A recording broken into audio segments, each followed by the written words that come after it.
میرے بھائیوں صدقہ دیا کرو، صدقہ کرنے سے کسی کا مال کم نہیں ہوتا۔ وہ ظاہری اعتبار سے لگتا ہے کہ ہمارے پاس جو تھے اس میں سے کم ہو گئے، لیکن کم نہیں ہوتے۔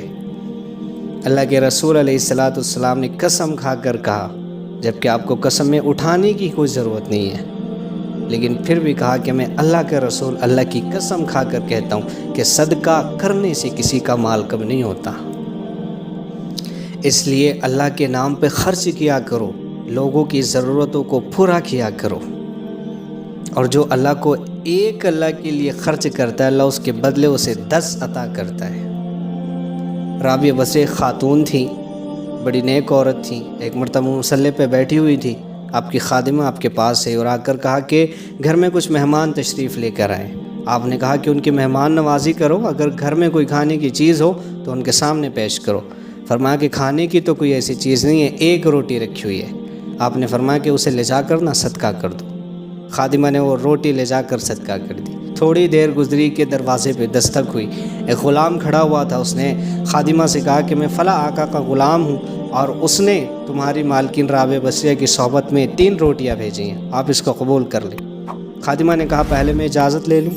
آپ رابعہ بصریہ کے پاس گئی اور کہا کہ فلاں آقا کا غلام ہے، آپ کی خدمت میں 3 روٹیاں لے کر آیا ہے، فرمایا اس سے کہہ دو کہ وہ ہماری نہیں ہے، لے جا کر کسی اور کو دے دے۔ آپ نے ایسا کہہ دیا۔ تھوڑی دیر گزری، دوسری بار دستک ہوئی، آپ پھر باہر گئی۔ اس نے کہا مجھے فلاں آقا نے بھیجا ہے، رابعہ بصریہ کی خدمت میں 7 روٹیاں لے کر آیا ہوں، آپ قبول کر لیں۔ آپ نے کہا میں اجازت طلب کرتی ہوں۔ رابعہ بصریہ سے پوچھا، انہوں نے پھر کہا کہ وہ 7 روٹیاں ہماری نہیں ہیں، اس سے کہنا کہ کسی اور کو دے دے۔ تھوڑی دیر بعد پھر دستک ہوئی، ایک غلام کھڑا ہوا، اس نے کہا کہ رابعہ بصریہ کی خدمت میں 10 روٹیاں میرے آقا نے بھیجی ہیں، میں فلاں آقا کا غلام ہوں۔ تو آپ نے کہا میں اجازت لوں۔ جب گئی تو رابعہ بصریہ اجازت دے دی کہ ہاں اس سے وہ روٹیاں لے لو۔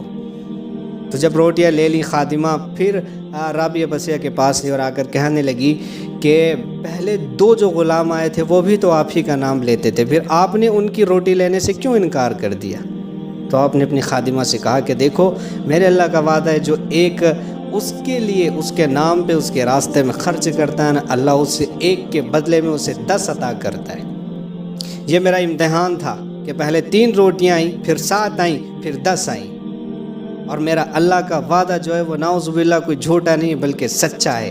اس لیے مجھے یقین تھا کہ ایک صدقہ کیا نا، اس کے بدلے مجھے اللہ 10 عطا کرے گا۔ اسی لیے کسی ضرورت مند کی ضرورت کو پورا کیا کرو۔ ہم اپنی نیت وسیع رکھیں اور خوب اللہ کے راستے میں دل کھول کے خرچ کیا کریں۔ رمضان کا مہینہ چل رہا ہے، علماء اسی چیز کے لیے زیادہ تر کہتے ہیں۔ لوگ پوچھتے ہیں کہ زکوٰۃ کہاں پر دیں، کس کو دیں، علماء سے یہ اکثر زیادہ سوال ہوتے ہیں رمضان کے مہینے میں۔ تو علماء اس کا اکثر زیادہ تر علماء یہ جواب دیتے ہیں کہ بھائی کسی ضرورت مند کو تلاش کرو تاکہ آپ کی زکوٰۃ سے اس کی ضرورت پوری ہو جائے۔ کسی کا قرض اگر ہے اور اگر آپ وہ ادا کر دیں، اسے بتائے بھی نہیں کہ زکوٰۃ کا مال ہے تاکہ شرمندگی محسوس نہ ہو، کتابوں میں ایسا لکھا ہوا ہے۔ تو زکوٰۃ دینے کے یہ طریقے ہوتے ہیں، آپ تلاش کر لیں، کسی سے پوچھ لیں، یا آپ کسی ایسے ضرورت مند کو جانتے ہیں۔